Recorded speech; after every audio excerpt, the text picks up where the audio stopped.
हाय दोस्तों, मैं हूँ माधवी और माधवी बात करने जा रही है इस बुक की इम्पोर्टेंस के बारे में। ये बुक के अभी फर्स्ट चैप्टर भी स्टार्टिंग किया गया है। इसमें जो समीक्षा दी गई है उस हिसाब से मैं आपसे बात कर रही हूँ कि आप बुक को क्यों पढ़ने जा रहे हो, ये चीज़ आपको समझ में आ जाए और इस बुक के अंदर क्या चीज़ें समाहित है वो भी आपको समझ में आ जाए। विक्रम संपत के जो प्रयास रहे हैं वो भी आपको अच्छे से समझ में आ जाए और वीर सावरकर के साथ जो नाइंसाफ़ी की गई है वो भी आपको समझ में आ जाए। सॉरी। विक्रम संपत जो थे वो इस बुक में ना सिर्फ उनकी जीवनी नहीं है, बहुत सारी चीज़ें हैं और एक हमारे वीर पुत्र हैं जिनके साथ और जिनकी मौलिक जीवनी के साथ आज तक हम न्याय नहीं कर पा रहे थे। तो ये बुक का आना ना लॉन्ग टर्म नीड थी और नीड थी वीर सावरकर जी को भी और नीड थी हमारे देश को भी इस बुक की, क्योंकि ये ना वो ऑरा क्रिएट कर रही है जो हम कभी देख ही नहीं पाते। क्योंकि हमारा जब जब हमारे ऊपर ब्रिटिशर्स रूल कर रहे थे उस टाइम पे हमारा देश विकास की दौड़ में आगे चल रहा था, आगे नहीं था पर चल रहा था। और उस विकास की दौड़ में हमारे सदियों से आ रहे राजनीतिक और सांस्कृतिक धार्मिक जो चीज़ें थी उनका उस टाइम में इतना उनको अपमान सहना पड़ रहा था, इतना अपराध बोध कराया जा रहा था उन चीज़ों को लेकर के, किसके द्वारा? ब्रिटिशर्स के द्वारा। लेकिन आप ध्यान दीजिएगा इस बात में, बहुत महत्वपूर्ण बात है कि आप उन चीज़ों को अभी तक भारत में कोई भी ऐसी बुक नहीं आई है जो उन उस टाइम के उन चीज़ों को दिखा रहे हो उसमें कि कैसे अपमानित किया जा रहा था उन चीज़ों को और कैसे हमारे देश में ब्रिटिशर्स के सामने देख रहे थे आप बोल पाना मुश्किल रहता था, कैसे प्रताड़ित किया जाता था। उस टाइम में हिंदुत्व बुक लाना, हिंदू राष्ट्र की स्थापना की बात करना और इतने समय तक हमेशा प्रयासरत रहना इस चीज़ के लिए कि ब्रिटिशर्स और जो मेन ब्रिटिशर्स तो ठीक है, फिर जो भारतीय राष्ट्रीय कांग्रेस बना हुआ था वो तो उसके संबंध ब्रिटिशर्स से अच्छे थे। वहाँ के जो लोग थे उनका आना जाना, ब्रिटिशर्स का आना जाना वो सब चलता रहता था। लेकिन वीर सावरकर उन सब से विरोधी हो रहे थे और उन विरोधों को सहते हुए आगे बढ़ना और अपने देश की चीज़ों को फर्स्ट प्रायोरिटी देना, ये उस टाइम पे बहुत मुश्किल था। लेकिन इन्होंने वो किया और ये कृतज्ञता हमारी है इनके लिए कि हम कम से कम जान तो सकते हैं। इस बुक में इतने पेजेस हैं कि आप इन्हें पढ़ने से आप पीछे हट सकते हो, लेकिन इन्हें एक एक पेज को लिखा गया है तो उस लेखक को भी हाथ जोड़कर उन्हें मैं सम्मान देना चाहूँगी कि उन्होंने बहुत बड़ा काम किया है हमारे देशवासियों के लिए और हम सब के लिए, कि इन्हें न्याय दिया है, समय ने इन्हें न्याय दिया है। क्योंकि समय ही है जो सारे लोगों को न्याय दिला सकता है, वरना अभी तक कहाँ पॉसिबल हो पाया था इतने सालों से कि इनके बारे में कोई बुक आए। बात नहीं की जा रही थी, इनके कैरेक्टर को लगातार मलिन किया जा रहा था, इसमें प्रयास ही नहीं किया जा रहा था कि रियलिटी को बाहर लाया जाए, दरकिनार कर दिया जाता था। और जो ऐसे लिखने वाले लोग थे वो भी ऐसे जलील करके मलिन करके कैरेक्टर को लिखते ही थे कि इनको बुरा ही मानते जाना चाहिए हमेशा से। लेकिन इसमें विक्रम संपत जी ने जो प्रयास किया बहुत अच्छा प्रयास किया और सराहनीय प्रयास किया। और आगे बात करते हैं। कुछ चीज़ें मैं सारी चीज़ें मैं याद नहीं कर सकती, इसलिए मैंने कुछ चीज़ें लिखी हुई हैं बस, लेकिन अभी सिर्फ समीक्षा के तौर पे जो चीज़ें लिखी हैं वो बताने के लिए कुछ चीज़ें लिखी हैं मैंने। तो उन चीज़ों को मैं बाई नोट्स थोड़ी सी देख के बताती हूँ आप सबको कि आपकी क्लैरिटी अच्छी होनी चाहिए। मेरा पूरा रोल ये है, मेरा क्या इम्प्रेशन पड़ रहा है ये मेरे को मैटर नहीं कर रहा है यहाँ पे। तो यहाँ पे देखते हैं ये कि जो चीज़ें भी मैंने बताई कि जो अपमान और अपराध के बोध का कराया जा रहा था, अपराध बोध कराया जा रहा था हमारे इस धार्मिक, सदियों से आ रही धार्मिक चीज़ों को और संस्कृतियों को लेकर के। तो हमारे भारतीय इतिहास में उन पुस्तकों, जो पुस्तक आई हैं, उन पुस्तकों में इसे बेहद सतही तौर पर दिखाया गया है। लेकिन विक्रम संपत जी ने आवश्यक आकलन करके जो इनसे दूर रहे आयाम, डायमेंशंस थे, उनको एकदम ढंग से ओवरकम किया है और इस डेफिशिएंसी को रिमूव किया है और एक ऐसा ऑरा तैयार किया है जिसको कि हम उस नज़रिए से देख सकें और उस चीज़ को समझ सकें कि ये यहाँ पे इस जगह पे कौन सी चैन सेट करनी थी। वो चीज़ को समझने के लिए विक्रम संपत ने इसमें प्रयास किया है। और ये पुस्तक इसके हर एक पेज में ऐसा है कि इसका हर एक पेज आपको, इसका हर एक पन्ना कीमती सूचना से और मंथन से, समझदारी से बहुत अच्छे से लिखा गया है। इसके हर एक एक पेज बहुत कीमती हैं और जिसे भी शुरुआत करनी है इतिहास को जानने के लिए, जो भारतीय इतिहास को जानना चाहता है, भारतीय इतिहास का स्टूडेंट हो, जो इसके लिए इच्छुक हो, इन इन चीज़ों का प्रशंसनीय हो, उसे आनंद आता हो, वो यहाँ से शुरुआत करे ना तो उसकी बेस्ट शुरुआत होगी, मुझे लगता है। जैसे कि मैं भी रीडर हूँ, तो उस हिसाब से मुझे लगता है कि ये बेस्ट होगा। आगे बढ़ते हैं हम, कुछ चीज़ें और मैं देख के आपको बताती हूँ कि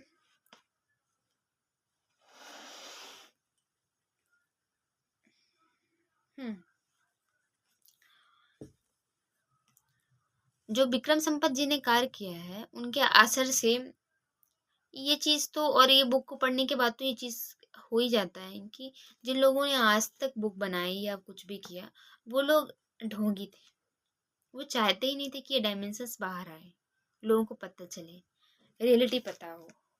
और अभी भी विक्रम संपत की जब आप ये बुक लोगे ना तो इसमें लिखा हुआ है, वो कहते हैं कि मुझे कुछ लोगों ने बहुत सारी चीज़ें बताई हैं, बट जितना मैं बता सकता था वो मैंने किया है। लेकिन मैंने कुछ लोगों से वादा किया है कि मैं सारी, आपने जो बात बोली है उन सारी चीज़ों को नहीं निकाल सकती, क्योंकि उनसे प्रॉब्लम क्रिएट हो जाएंगी आज की राजनीति में। जिस वजह से संभवतः जितनी चीज़ें बताई जा सकती थी उन्होंने बताई है, इसमें आपकी पूरी समझ को डेवलप कर सकता है, लेकिन कुछ चीज़ों को उन्होंने छोड़ दिया है। भाई झगड़ा थोड़ी कराना है, क्योंकि ऑब्वियसली बहुत झगड़ा चल रहा है और फिर प्रॉब्लम हो जाएगी। तो ऐसे बुक्स लाते रहना ज़रूरी है। बुक्स लाने वाले का अंदर रहना ज़रूरी नहीं है, और ऐसा होगा तो फिर उन्हें अंदर रहना पड़ेगा। तो उन्होंने अच्छा ऑप्शन सिलेक्ट किया है। और पता है, हम सब ना बहुत कम सोचते हैं और सीधे समझना चाहते हैं। जानना, सुनना, पढ़ना कम चाहते हैं, समझना बहुत जल्दी चाहते हैं। और देखिए, जब तक आप कोई प्रश्न नहीं पढ़ेंगे तो उसका आंसर नहीं समझ सकते हैं। और फिर ऑप्शंस पढ़ने ज़रूरी हैं, और चारों ऑप्शंस को इक्वली पढ़ना ज़रूरी है। आप किसी एक ऑप्शन को, अब जैसे मैंने ये बुक पढ़ी और इसका सेकंड पार्ट पढ़ा, मतलब मैंने एक व्यक्ति के बारे में पढ़ लिया। अब मैं सिर्फ इन्हीं का गुणगान करते जाऊं और मैं किसी दूसरे व्यक्ति को ना पढूं, जैसे मैं गांधी जी के बारे में ना पढूं, नेहरू जी के बारे में ना पढूं, हमारे श्याम प्रसाद मुखर्जी जी हैं, उनके उनके योगदान को भी छुपाया गया है, उनके बारे में ना पढूं, सुभाष चंद्र बोस जी के योगदान को छुपाया गया है, जिसके कारण ही यहाँ तक कि जो अंग्रेज थे वो कहते थे कि अब हमारे जो यहाँ की सिचुएशन क्रिएट हो गई, हमारे कंट्रोल से बाहर है, उनके योगदान को छिपाया गया है। तो अगर मैं उन सब के बारे में ना पढूं, सिर्फ इस बुक को पढ़ के वाह-वाही करती रहूं, तो ये भी गलत होगा। तो ऐसा नहीं करना है, हमें बुक पढ़ना है, अच्छे से पढ़ना है और ये समझ लेकर के फिर नेक्स्ट बुक पढ़नी है और आगे बढ़ते जाना है।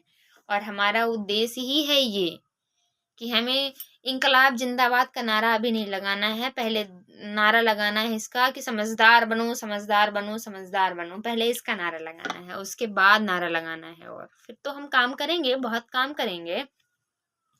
सब पॉलिटिशियंस बने यार, पॉलिटिशियंस के बारे में पढ़ ही रहे हैं, तो इतने पॉलिटिशियंस को पढ़ने के बाद क्या पॉलिटिशियंस नहीं बन सकते हैं? बन लेंगे, वो भी बन लेंगे, सब बन लेंगे, सब बनेंगे पॉलिटिशियंस। लेकिन पॉलिटिशियंस कैसा?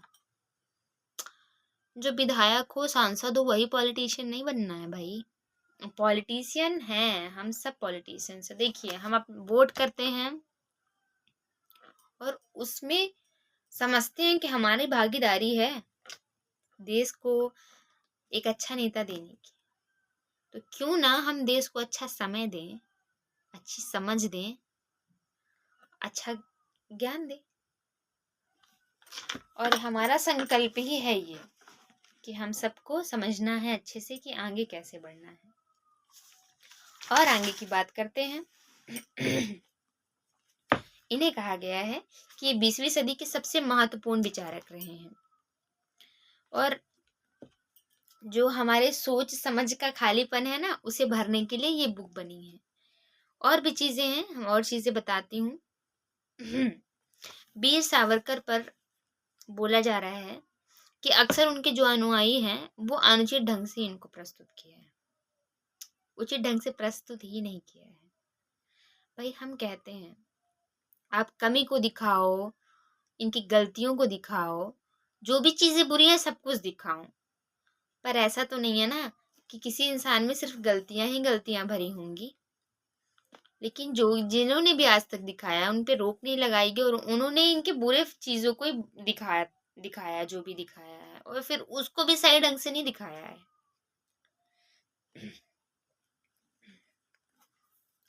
लेकिन विक्रम संपत जी ने इसे पुनर्जीवित करने का काम बहुत अच्छे से किया है। और इसमें एक चीज और बोली गई है कि इसमें लिखा हुआ है, मैं आपको सीधा सीधा पढ़ के बताती हूँ कि उस समय की कहानी जब हमारा समाज सदियों का सांस्कृतिक, धार्मिक, राजनीतिक अपमान एवं अधिकारहीनता झेल रहा था, विक्रम संपत ने बहुत उत्तम तरीके से सही रूप देने की मंशा से हमारे त्रुटिपूर्ण इतिहास का लेखन बहुत अच्छे से किया है। विशेषकर क्रांतिकारी श्रृंखला की कमियों को खोज निकाला है, जिसे जानबूझकर सरकारी विवरणों में दबा कर रखा गया था। और ये आसान काम नहीं था, हम सब भी समझ रहे हैं ना कि ये आसान काम नहीं था, तो उन्हें धन्यवाद बोलना चाहिए।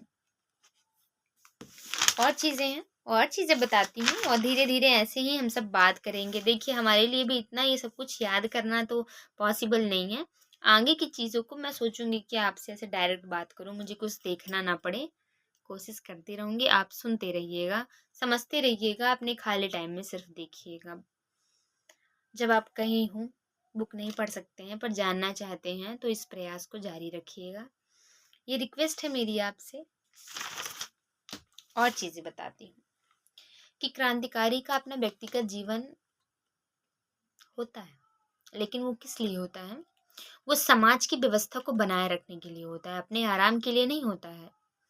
और इनके तो मैंने जो पेजेस पढ़े हैं, मुझे इनका पर्सनल जोन इसमें जो है वो कंफर्टेबल मुझे नहीं दिखा।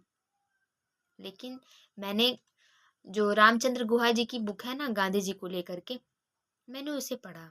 मैंने उसके बहुत कम पेजेस में ही समझ लिया था कि उन्होंने भी बहुत ढंग से लिखा है गांधी जी के बारे में। वो गांधी जी में इंटरेस्टिंग थे कि मैं जानना चाहता हूँ कि है क्या। उसके आप कुछ ही पेज पढ़ोगे ना तो उनके बच्चों का उनके लिए जो मतलब नहीं पसंद करते थे, उनके खुद के बच्चे उन्हें नहीं पसंद करते थे। ये ऐसा बुक में लिखा है, प्रामाणिक तौर पे लिखा है और ये पत्रों से देखा गया है। उनके बड़े पुत्र जो थे वो पत्र लिखे थे जब दक्षिण अफ्रीका जाने का कुछ टाइम था उस टाइम पे, तो उनका जो रिएक्शन था बच्चों का, ये सारा चीज़ और भी चीज़ें हैं उसमें आपको मैं बताऊंगी जब वो बुक पढ़ोगे, आप समझ जाओगे। बहुत कम पेजेस में आप समझ जाओगे कि क्रांतिकारी का जो एक आत्मा होती है ना, क्रांतिकारी का जो सोल होता है, वो नहीं था उनमें। वो आपको कुछ लोगों में ही मिलेगा और उनमें से एक है वीर सावरकर। और चीजें देखते हैं क्या है।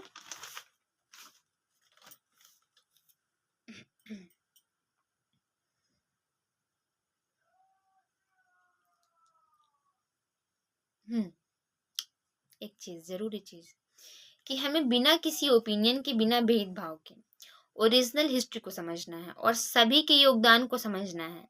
बिना किसी पर्सनल ओपिनियन के एक समझ विकसित करनी है और अपने ट्रू हिस्ट्री के बारे में सभी को बताना है, खुद भी समझ करके।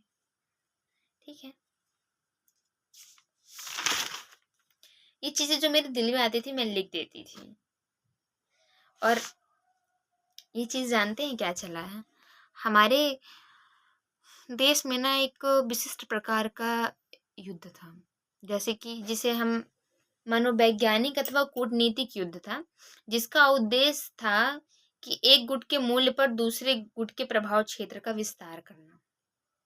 मूल्य क्या चुकाया यहाँ, ये समझना। सावरकर जी को, क्रांतिकारियों को, यहाँ सावरकर जी बस की बात नहीं है, सुभाष चंद्र जी बस की बात नहीं है, क्रांतिकारियों को यहाँ दबा के, एक गुट के रूप में आप क्रांतिकारियों को समझ सकते हो, उनको दबा करके एक गुट का विस्तार किया गया है, एक गुट के मूल्य को दबा करके। क्रांतिकारियों के बिना योगदान की सफलता पाना स्वतंत्रता में, आपको क्या लगता है कि सिर्फ अहिंसा परमो धर्मा से देश आजाद हो जाता? नहीं, वही चीज आपको समझनी है यहाँ पे, उसी को आपको एकदम क्लैरिफाई करना है कि वास्तव में ये चीज पॉसिबल ही नहीं था। और आप सबका मूड रहता है कि नोट से उनका फोटो हटाओ, फोटो मत हटाओ यार, लगे रहने दो यार फोटो, आप अपने दिमाग का फोटो हटाओ और समझो कि यहाँ पे क्या रियलिटी है। ये है, मैं यहाँ पे ये चाहती हूँ। और गांधी जी को मरवाने में उनका क्या ही फायदा होता, वो तो फिर एक्टिव हुए नहीं राजनीति में। तो जब आप पढ़ोगे तब आप ना कॉन्फिडेंस के साथ बोल पाओगे, वो चीज करो आप।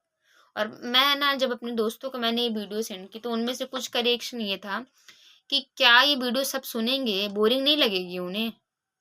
मैं हिस्ट्री में कैसे इंटरेस्ट जगा सकती हूँ, कॉमेडी तो नहीं कर सकती, मैं बातें कर सकती हूँ, पढ़ी लिखी बातें जो इसमें लिखी हुई हैं वो बातें कर सकती हूँ और वही करूँगी। और मेरा प्रयास जारी रहेगा, जो भी कुछ देखना चाहें, समझना चाहें, वो जुड़े और देखें, समझें और खुद भी बनाएं। जब भी आप पढ़ें ना इसे, आप भी वीडियो बनाएं, देखिए, क्योंकि मैं तो सबके रिश्तेदार हूँ नहीं, मेरी वीडियो तो सब नहीं देखेंगे, लेकिन अगर आप वीडियो बनाओगे तो अपने रिश्तेदारों को तो बोल ही सकते हो कि प्लीज़ मेरी वीडियो देखो ना, तो वो आपकी तो देखेंगे ना। जैसे भी आप बनाओ, यूट्यूब में कौन देखने आ रहा है भाई आपको, कौन आपसे पर्सनली मिलने चला आएगा? बनाओ आप, पढ़ो और बनाओ, मज़ा आता है इसमें भी करने में। ठीक है, चलती हूँ अपनी जर्नी में, आपकी जर्नी में, हम सबकी जर्नी में और हमारे देश की जर्नी में। अब मिलते हैं हम अगली वीडियो में। Okay, thank you.